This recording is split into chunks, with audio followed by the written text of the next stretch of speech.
penularan ini 5,9% selama 1 minggu ini. Berdasarkan data-data tadi, maka akan amat berisiko apabila kita melonggarkan fase 1 PSBB transisi ini dan masuk ke fase 2. Karena itu, kami di DKI Jakarta, gugus tugas memutuskan untuk kembali memperpanjang fase 1 PSBB transisi ini sampai 2 pekan ke depan, sebelum kita bisa beralih ke fase kedua. Malah justru saat ini kita harus lebih serius dalam memastikan protokol kesehatan. Memastikan apa? Untuk dijalankan dengan ketat. Kembali di Indonesia Bicara, pemirsa membahas mengenai perpanjangan PSBB transisi fase pertama di DKI Jakarta. Masih bersama Pak Diki, epidemiologi di sini. Pak Diki, kalau kita bicara soal bagaimana kedisiplinan masyarakat di DKI Jakarta yang akhirnya minggu terakhir PSBB fase pertama ini mengalami lonjakan begitu. Apakah memang sulit untuk mengubah kebiasaan masyarakat, Pak? Cukup sulit di berbagai negara, juga berbagai negara pandemi sekalipun 100 tahun yang lalu malah ketika pandemi flu Spanyol terjadi, memang di beberapa bulan setelah serangan awal ini ada, terutama setelah ada katakanlah lockdown ya kalau di luar, ini terjadi rasa bosan ya, ada juga sebagian masyarakat yang merasa bahwa ini bukan sesuatu yang serius.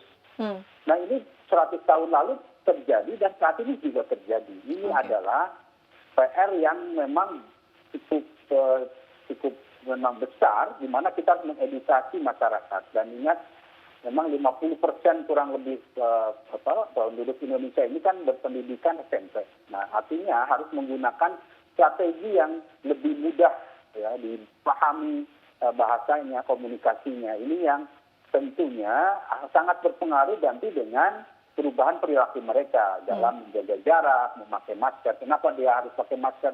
Kan kalau kita lihat banyak yang merasa karena jangankan yang masyarakat secara umum lah, di perkantoran pun saya masih melihat ini terjadi. Artinya pengabaian ini artinya dengan protokol kesehatan ada yang disebut dengan kontrolnya. Jadi jangan hanya protokolnya tapi juga fungsi kontrol yang dilakukan tidak hanya internal tapi juga dari katakanlah pihak pemerintah daerah.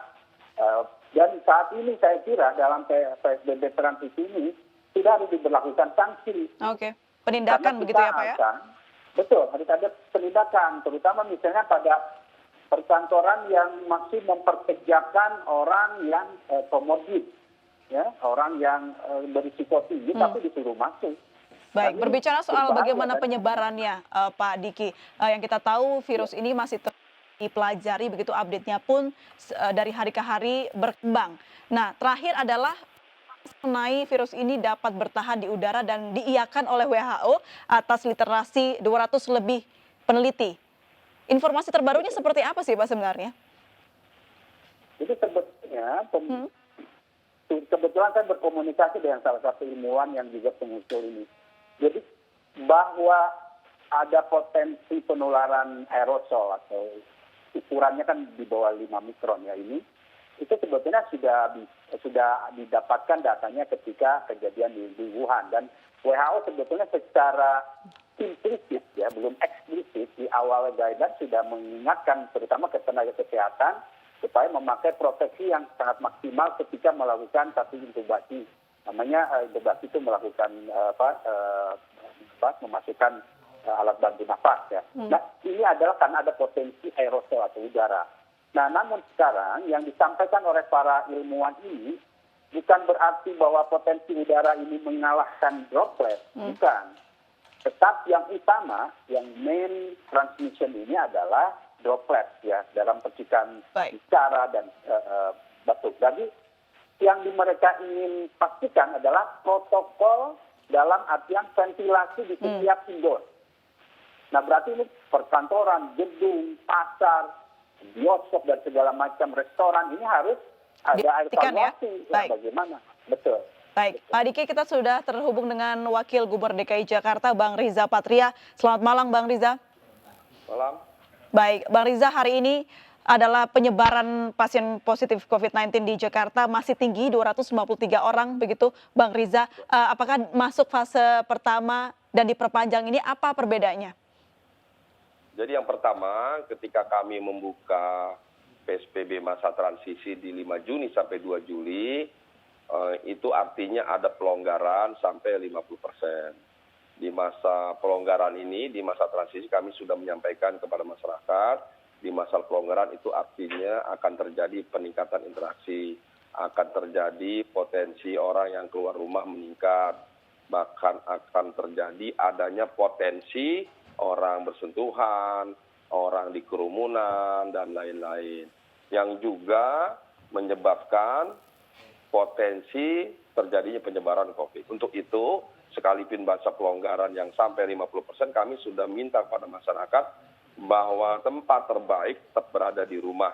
Dan kami minta menghimbau dengan berbagai cara melalui media dan lain-lain untuk masyarakat tetap berada di rumah. Kecuali bagi mereka yang penting sekali untuk harus keluar rumah. Itu pun diperkenankan bagi mereka yang sehat, tidak sakit. Dan tidak diperkenankan bagi anak-anak di bawah umur, kemudian juga bagi orang tua lansia. Dan apabila keluar rumah, selain untuk urusan yang penting, kita minta ketika selesai urusan, segera kembali ke rumah. Dan tetap menggunakan masker, mencuci tangan dengan sabun di air yang mengalir, kemudian menjaga jarak, dan tidak kerumunan. Itulah yang terus kami sampaikan. Baik. Namun demikian, di masa PSBB ini memang ada peningkatan awalnya, kurva-kurva mulai menurun, tapi memang masyarakat kita yang sudah lama, 3 bulan lebih berada di rumah, mengalami kejenuhan, mungkin capek juga, ada yang euforia ingin keluar, sehingga interaksi di luar meningkat. Dan yang kedua juga terjadinya peningkatan ini disebabkan adanya peningkatan jumlah testing, rapid maupun PCR yang sangat masif ya. Jumlahnya sudah lebih dari 299.444 tes yang kami lakukan. Dan standar ini sudah melebihi dari jumlah ini melebihi standar yang disyaratkan oleh WHO. PCR kami sudah 28.130 per 1 juta penduduk di DKI Jakarta. Memang semakin banyak masif daripada testing, itu potensi ditemukannya penyebaran juga semakin besar. Namun kami terus menggalakkan dan memastikan untuk langsung melakukan program yang kami sebut dengan testing, tracing, dan treatment. Baik, Pak Riza, testing sudah dilakukan dan bahkan sudah melampaui target yang diterapkan WHO begitu. Namun penyebaran masih tinggi. Sebenarnya dari mana saja sih Pak penyebarannya ini dan apa upaya dari Pemprov untuk menekan ini Pak? Ya, upaya kami ya berbagai hal kami lakukan, diantaranya terus menyempurnakan berbagai regulasi yang ada yang telah kami keluarkan, kemudian juga menghadirkan aparat sebanyak mungkin, selain dari Satpol PP, Dishub, Disnaker, kemudian TNI Polri, kami juga menghadirkan tidak kurang dari 5.000 pegawai kami, ASN kami, PNS kami, untuk ikut menjadi pengawas PBB yang kami sebar, kami turunkan di unit-unit kegiatan di seluruh wilayah Kota Jakarta. Mulai dari pasar, mall, tempat publik transportasi, rumah sakit, dan tempat lainnya. Untuk memastikan agar seluruh masyarakat bisa patuh dan taat. Penyebaran terbanyak dari mana sih Bang Riza? Ya, menurut data memang penyebaran terbanyak itu ada di sekitar rumah sakit, kemudian di komunitas-komunitas. Perkantoran apakah juga terdeteksi? Kemudian di pasar, perkantoran jumlahnya sedikit sekali ya. Jadi memang ada 4 titik unit kegiatan yang menjadi perhatian. Pertama adalah pasar, kedua adalah publik transportasi, termasuk ya rumah sakit, puskesmas yang menjadi tempat daripada pengobatan atau penanggulangan COVID itu sendiri juga harus menjadi perhatian kita bersama. Nah, untuk itu juga kami juga mengeluarkan Pergub 41 tahun 2020 terkait dengan pemberian sanksi. Sanksi juga kami kenakan bagi siapa saja yang melanggar. Ada sanksi administrasi, mulai dari sanksi teguran, penutupan sementara, sampai dengan pencabutan izin. Kemudian ada sanksi sosial, kami minta yang melanggar untuk melakukan kerja sosial, umpamanya membersihkan pasum dan pasum, kemudian sanksi denda, sudah lebih dari 1.355.160.000 uang yang terkumpul dari saksi denda. Tapi sekali lagi kami tidak bermaksud mengumpulkan uang dari saksi denda, dan uangnya pun nanti diperuntukkan untuk kepentingan pencegahan dan penanganan COVID. Tapi kami ingin masyarakat tersadarkan, patuh dan disiplin. Kemudian yang juga kami lakukan adalah terus melakukan sosialisasi dan kampanye. Juga kami mengeluarkan aplikasi melalui web kami, yaitu aplikasi CLM. Ya, jadi Corona Likelihood Metric. Nah, itu yang kami lakukan sehingga ini memudahkan bagi kita semua untuk dapat melakukan identifikasi seluruh warga. Nanti bisa mengisi aplikasi ini. Baik, Bang Riza, tadi Anda menyebutkan sistem yang kami miliki. Ya. Baik. Tadi Bang Riza menyebutkan penyebaran juga terjadi di publik transportasi begitu. Sedangkan ini dari pihak kereta api dan juga Bandara Soekarno-Hatta kita mendapatkan informasi SIKM sudah tidak diberlakukan. Nah, apakah akan ada perubahan kebijakan mengenai hal ini, Bang Riza? Ya, memang SIKM sudah dicabut ya, dan kita memberi kesempatan pada masyarakat untuk dapat berinteraksi, bekerja lebih luas. Namun pembatasannya tetap tidak lebih dari 50%. Dihapus karena tidak efektif begitu ya Bang ya?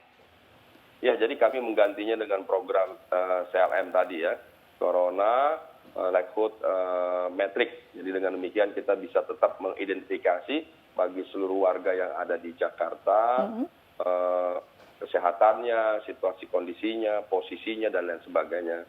Dengan sistem ini, sistem yang kami miliki ini yang terintegrasi dengan dinas-dinas terkait, dengan instansi terkait dalam rangka mengidentifikasi seluruh warga Jakarta. Ini sifatnya wajib atau himbauan, Bang Riza? Ya, kami minta memang semuanya agar mengisi masuk dalam aplikasi ini supaya bisa dimudahkan. Baik, saya kembali ke Pak Diki. Pak Diki, ternyata penyebaran terdata di DKI Jakarta ada di publik transportasi dan juga di rumah sakit begitu, perkantoran sedikit sekali. Nah, apakah penting untuk merubah kebijakan yang ada di sektor-sektor ini? Sangat penting, dan kembali kalau perkantoran atau gedung, saya kira ini masalah karena tes saja belum mengarah pada fokus lokasi-lokasi ini. Saya yakin ini kenapa? Karena kita melihat pola pergerakan, dan memang kan orang dari luar daerah Jakarta ini artinya datang untuk bekerja. Nah, ini itu menjadi salah satu dasar dugaan besar di lokasi gedung dan perkantoran. Kemudian untuk transportasi publik ataupun pasar ini yang memang sekali lagi, apalagi dengan adanya himbauan terakhir masalah ventilasi. Jadi kalau yang terjadi di beberapa kota di luar negeri maksudnya, saat ini KRL pun sekarang selain AC dia bisa jendelanya supaya sirkulasi ventilasi udaranya lebih lancar. Jadi jendela gerbong dibuka, kemudian bis juga dibuka.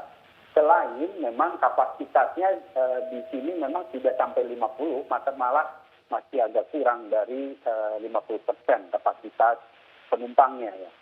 Nah, sekali lagi apa yang ada di indoor, baik itu satu ruang transportasi publik, kantor, gedung pasar segala macam, ini tidak terlepas dari kondisi yang ada di masyarakat secara umum. Artinya memang saya setuju sekali tadi Pak Wagub menyampaikan bahwa lebih banyak aktivitas di rumah. Artinya ini perubahan kebijakan mengenai dari SIKM ke CLM sudah tepat ya Pak Diki? Sudah sangat tepat. Jadi ini memang efektivitasnya juga tidak terlalu besar ya, walaupun sangat kecil. Dan yang perlu sekali dilakukan kembali pada pengendalian yang ada di masyarakat ini. Jadi saya setuju sekali kalau misalnya perkantoran dan gedung ini sekali lagi jadi fokus untuk dievaluasi apakah mereka mengikuti protokol. Kemudian juga pasar dan segala macam. Ada usulan perkantoran harus diperhatikan begitu ya Pak Diki ya. Kita akan bahas bersama Wakil Gubernur, namun kita harus jeda terlebih dahulu. Tetap bersama kami pemirsa di Indonesia Bicara.